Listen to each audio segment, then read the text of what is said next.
Bienvenidos a mi canal de Namen Lowsen. Hoy voy a hablar sobre el libro Temor y Temblor de Soren Kierkegaard. El autor de este fascinante libro es Soren Kierkegaard, el padre del existencialismo según el canon filosófico actual. Otra cosa es si no es un poco contrasentido que la filosofía de Kierkegaard tenga una denominación acabada en ismo. En la contraportada del libro, la editorial lo califica de un libro de filosofía. Pero cuando empecé a leer el libro,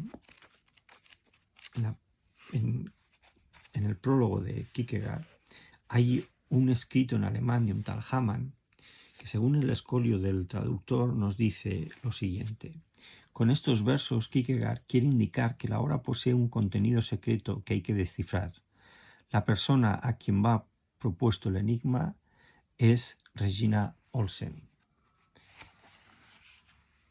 Es decir, este escolio me está diciendo que hay en esta introducción hay un mensaje secreto de Soren Kierkegaard que está dirigido a Regina Olsen, que es su amada.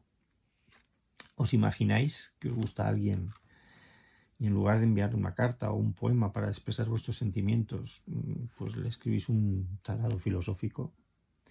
Desde luego no puedo decir que Soren Kierkegaard no fuera original. Como original creo que es su filosofía. Pero yo le he preguntado a mi hija y mi hijo al respecto y la verdad es que no les haría mucha gracia que le expresaran sentimientos a través de tratados filosóficos. De hecho, Regina se acaba casando con el amigo de Kierkegaard. Pero eso, como veremos a continuación, no es lo realmente importante. Cuando Kierkegaard me descubre la finalidad del libro, nada más empezar, esto me implicó tener que leer la parte del libro que me había saltado, que es que antes hay un estudio preliminar. Entonces me puse a leer este estudio preliminar un poco para saber más de su vida y filosofía, y así intentar descifrar mejor el mensaje que quería enviar a su amada. De esta parte me quedo con los datos históricos y sus ideas filosóficas. Las opiniones no me interesan tanto, ya que quiero convertir esta lectura en mi experiencia lectora. Gilles Deleuze decía que si queremos conocer el kit de la filosofía de un filósofo, lo hemos de tratar como un amigo y preguntarle cuál es su problema. Desde luego, Kierkegaard no creo que sea una excepción en ese aspecto. Pero ¿es el problema de Kierkegaard su amor por Regina? En el corpus filosófico de Kierkegaard, el individuo puede vivir hasta 3 formas de vida, y solo en la última de ellas se convierte la persona verdaderamente en yo. Estas formas de vida son la estética, la ética y la religiosa. Este libro se centra en la vida religiosa. Para ello, Kierkegaard elige como ejemplo de vida religiosa al personaje tal vez más radical de todos, Abraham, capaz de sacrificar lo más importante, que no es la vida de uno, sino la de su amado hijo, por su fe en Dios. Normalmente, cuando queremos ser reconocidos por nuestras ideas, utilizamos ejemplos que diríamos más amables para que la gente se identifique con ellos. Kierkegaard utiliza el ejemplo más radical, el menos amable, el que nos es menos confortable, y de hecho no lo oculta. Es más, critica a aquellos que no son conscientes de la radicalidad de Abraham. Mirad lo que escribe al respecto. Si el joven rico que encontró a Cristo en su camino hubiese vendido cuanto poseía y repartido el dinero entre los pobres, se habría hecho merecedor de nuestras alabanzas, como las merece todo lo que es grande, pero no llegaríamos a comprenderlo sino esforzándonos. Sin embargo, aun habiendo sacrificado todo lo que poseía, no se convertiría en un Abraham. Lo que siempre se pasa por alto en la historia de Abraham es el hecho de la angustia, porque yo no tengo respecto al dinero ninguna obligación moral, pero como padre sí la tengo con mi hijo, y es la más noble y sacrosanta. La angustia les resulta peligrosa a los hombres sin temple, y por eso la silencian, pero pese a ello renuncian a hablar de Abraham, y así lo hacen. A lo largo de su discurso recurren regularmente a los términos de Isaac y lo más preciado, y éste prosigue a pedir de boca. Pero basta que haya entre los oyentes una sola persona que padezca de insomnio para que se produzca un profundo y peligroso malentendido, cómico y trágico al mismo tiempo. Cuando dicha persona regresa a su casa, la intención de imitar a Abraham y su hijo es lo más preciado que posee. Si el orador se entera de lo que está pasando por la cabeza de aquel hombre, es muy posible que se apresure hacia su casa y, revistiéndose de toda su dignidad espiritual, lo combine en estos términos: abominable criatura, escoria de la sociedad, qué demonio te posee para querer matar a tu hijo? Y he aquí que este orador sagrado, que cuando predicó sobre Abraham no conoció ningún fuego interno, ni la humedad del sudor, se sorprende ahora de sí mismo y de la justa cólera con que ha anonadado a aquel hombre. Y se dice a sí mismo y también a su mujer: soy un orador de una pieza, lo que me faltan son las ocasiones adecuadas. Cuando el pasado domingo prediqué sobre Abraham, no me he sentido en absoluto conmovido por mi tema. ¿Por qué elige Kierkegaard a Abraham? Bueno, en las tragedias, si os fijáis, se suelen producir conflictos entre posturas distintas, pero todas ellas están avaladas por la ética.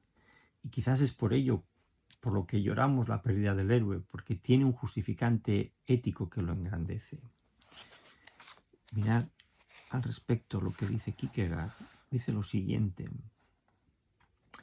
mientras se queda fuera de cualquier duda que Abraham representa la fe y que ésta se encuentra en él, su normal expresión, su vida no es sólo la más paradójica que imaginarse pueda, sino que lo es en tal grado que resulta imposible pensarla.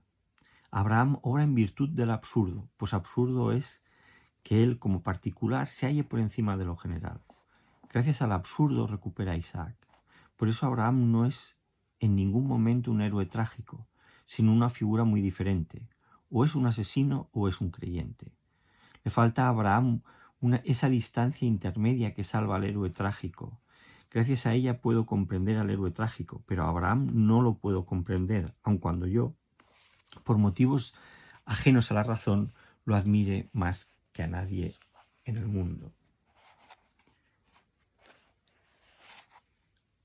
Es decir, en el caso de Abraham no es la ética lo que está de su lado. Va a sacrificar a su hijo y no por un fin mayor, como puede ser la salvación de un pueblo o cualquier otro hecho que pueda justificar éticamente su acto, ya que solo Dios ha hablado con él, o sea, Dios solo ha hablado con Abraham.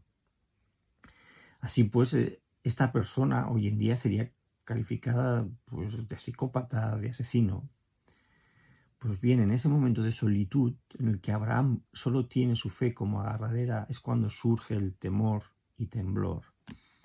Se encuentra en el umbral de lo divino, dice Kierkegaard, ante el misterio de lo absurdo, porque ya no hay un argumento ético que avale su comportamiento. Y entonces es cuando Kierkegaard dice que se produce un salto al abismo, al entregarse a lo absoluto. En ese momento dice Kierkegaard que el infinito habita dentro del tiempo del instante. Es decir, el instante ya no es un punto en una línea en que al principio está el pasado y al final está el futuro, sino que ese instante se convierte en infinito. Para Kierkegaard, Abraham no renuncia a Isaac, sino que finalmente lo recupera para siempre. Mirad lo que dice en la página 127. Dice: por la fe no renuncio a nada, antes lo contrario, lo consigo todo. Abraham no renunció a Isaac por medio de la fe, sino que al contrario lo recuperó por medio de ella. Y esto ocurre también, Kierkegaard utiliza este ejemplo también para hablar de su amor por Regina. El amor que él siente por Regina está por encima de lo que digan los demás. Y si no, mirad lo que escribe en la página 116 aquí. Dice: como era de esperar, los siervos de la mezquindad, ranas del lodazal de la vida, comienzan a gritar: pura locura un amor semejante. Tan bueno mejor partido es la acaudalada viuda del cervecero. Dejémosle croando en su charco pantanoso. El caballero de la resignación infinita no les presta atención alguna y no está dispuesto a renunciar a su amor, ni aun a cambio de toda la gloria de este mundo. No es tan estúpido, lo primero que hace es asegurarse de que su amor confiere realmente sentido a su existencia, y su alma es demasiado sensata y digna para dejar al azar el más pequeño pormenor. No es un cobarde, puesto que no teme que ese amor se le meta en lo más íntimo de sus recónditos pensamientos y le consiente que se vaya entrelazando en un trenzado de innumerables vueltas alrededor de cada ligamento de su conciencia. De modo que si ese amor resulta desgraciado, ya nunca podrá desarraigarlo.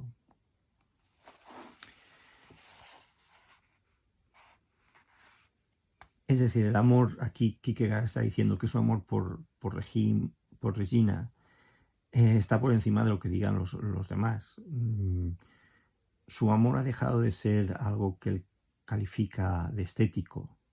Recordemos que para Kierkegaard la vida estética es aquella que buscamos la satisfacción no solo de nuestros instintos más básicos, sino incluso a través del reconocimiento de los demás. Con lo cual, abandonando este lado estético de su amor, le permite, a través de este amor, habitar en la infinitud del instante. Y así lo expresa aquí en la página esta, que dice: desde el instante mismo en que hace el movimiento, se queda sin la princesa. No necesita de esos cosquilleos eróticos que experimentan los nervios cuando contemplan a la amada, ni de cualquier sensación similar, como tampoco necesita estarse despidiendo perpetuamente de ella en sentido finito, ya que el recuerdo que aguarda a la princesa es eterno, y sabe muy bien que aquellos amantes siempre ansiosos de verse todavía una última vez tienen motivos sobrados para tales ansias y razón cuando dicen esa será la última, pues muy pronto se habrán olvidado uno de otro. Ha comprendido el gran secreto de que aun amando a otro no hay que dejar de ser uno mismo. Llegado a ese punto, no considerará ya desde un punto de vista finito lo que hace la princesa, y esa será la prueba de que ha llevado a término un movimiento infinito. Entonces se le presenta la oportunidad de comprobar si ese movimiento del individuo ha sido real o ilusorio. Se da el caso de quien cree haber hecho el movimiento, pero he aquí que pasa el tiempo y la princesa toma una decisión. Por ejemplo, se casa con un príncipe, y en el acto pierde su alma la elasticidad de la resignación. Al notar la pérdida, comprende que no había ejecutado el movimiento con la debida corrección, pues quien se resignó a nivel infinito se basta a sí mismo. El caballero no cancela su resignación y su amor, se conserva con la lozanía del primer instante, no se desprende nunca de él, gracias precisamente a que efectuó su movimiento en la infinitud. Lo que la princesa haga no le puede causar desasosiego, pues solo las naturalezas inferiores encuentran en otro la justificación de sus actos. Solo las naturalezas inferiores encuentran las premisas de sus actos fuera de sí mismas. Pero si la princesa es semejante a él, será capaz de apreciar la alegría que hay dentro de la belleza del amor.